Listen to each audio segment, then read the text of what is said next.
The history of political ideas had started from the conventional assumption that there are ideas and they have a history, and that the history of political ideas would have to start with classical politics, and from there work the way it's up to the present. As a matter of fact, I had worked through the materials, and a manuscript of several thousand pages was in existence.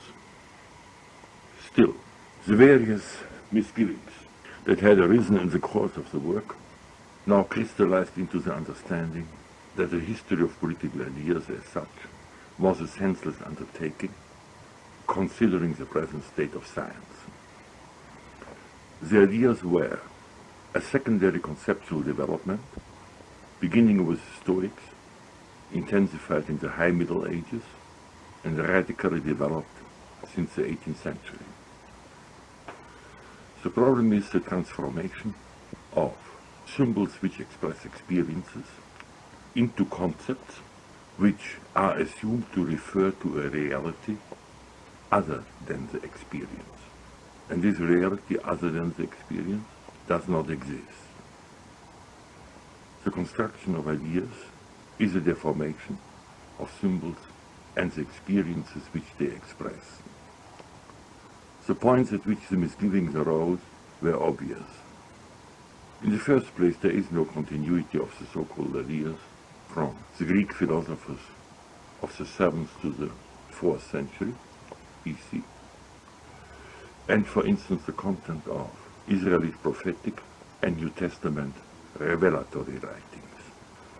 In the symbolizations of classic philosophy, of Israelite prophetism, Jewish apocalypse, and Christian revelation, simply touch different areas of reality and are not developing in continuity problems of only one area.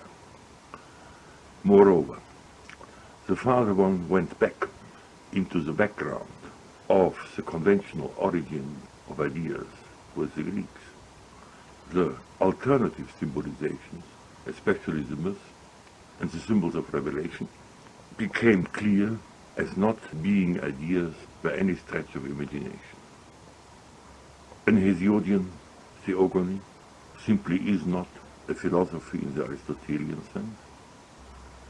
Even so, the experiences of reality expressed by, in the one case mythical, in the other case philosophical symbols, were intelligibly the same, as Aristotle already had remarked or observed.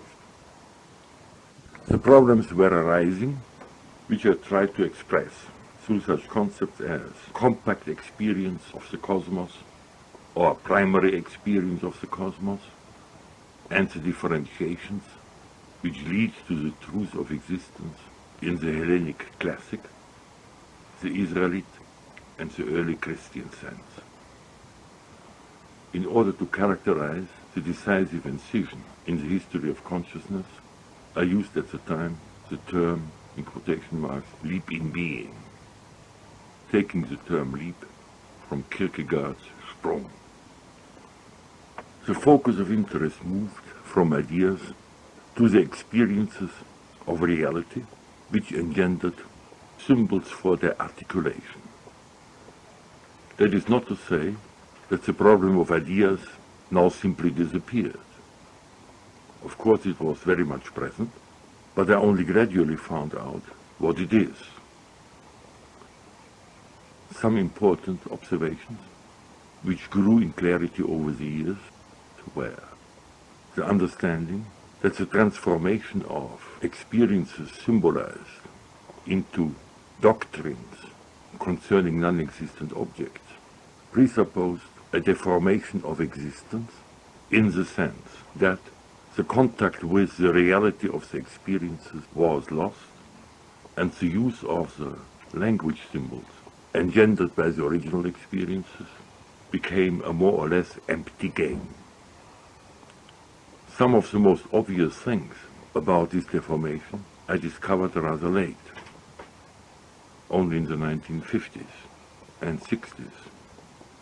For instance, I had not been aware, clearly, that the term metaphysics is not a Greek term, but an Arabic deformation of the Greek title of Aristotle's Metaphysica, that it had been taken over by Thomas and for the first time being used in a Western language in his introduction to the commentary on Aristotle's Metaphysics, and that ever since then there all of a sudden was an odd science that was called metaphysics.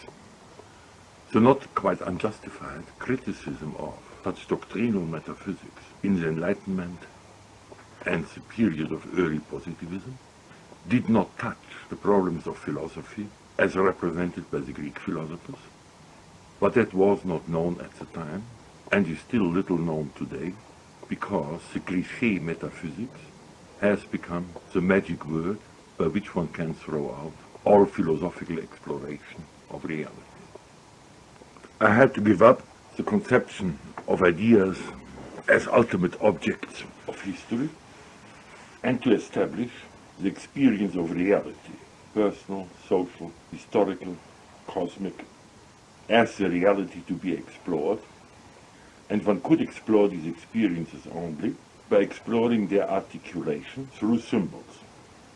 This principle of establishing the subject matter and with the subject matter the method to be used led to the further principle that lies at the basis of all my later work, that the reality is self-interpretive. The man who has the experiences express them through symbols, and the symbols are the key to the understanding of the experiences.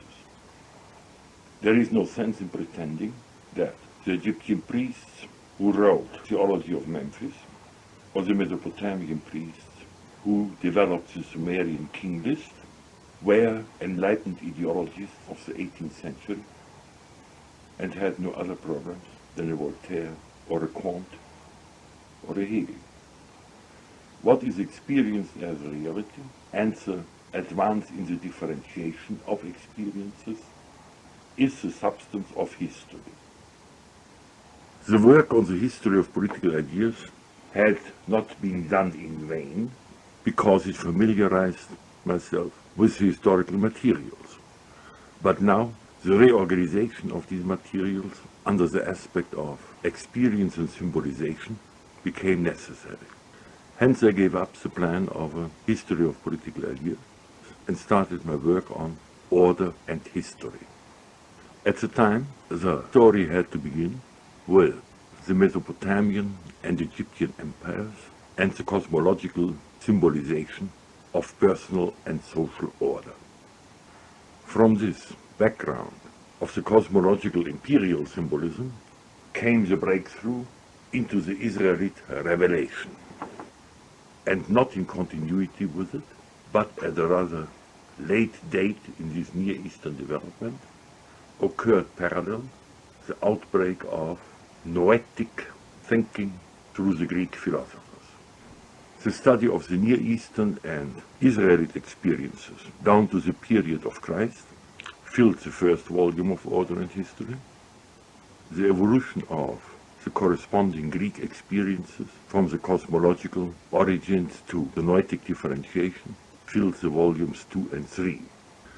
According to the original plan, these volumes were to be followed by studies on empire, medieval imperialism and spiritualism, and the modern development.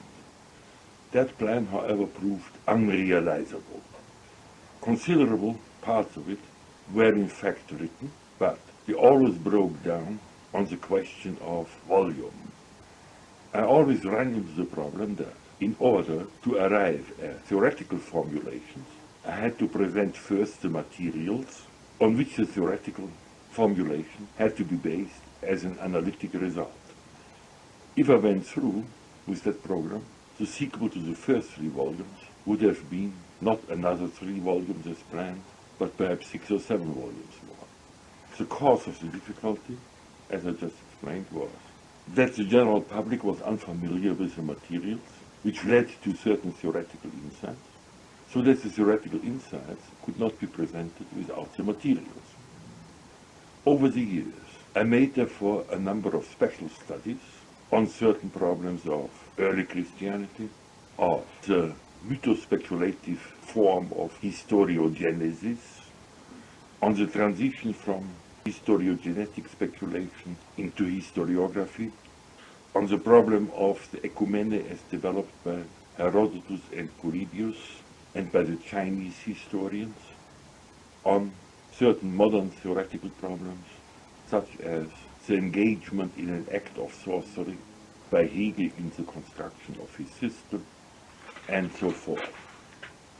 It seemed to make sense to fill 2 more volumes with these special studies, arriving more shortly at the theoretical results, than to fill whole volumes with materials, because in the meanwhile, what I had seen as a problem in the 1940s and 50s had also seen by others, and the historical exploration of such problems as Gnosis, the Dead Sea Scrolls, the Nag Hammadi finds, the prehistory of Pseudo-Dionysius, the influence of Neoplatonism in the Renaissance and subsequent intellectual Western developments up to Hegel, had made enormous progress, so that now I could refer to the studies on the materials conducted by a great number of scholars, materials which were not accessible to the public in the 1940s and 50s, when I developed the conception of order and history.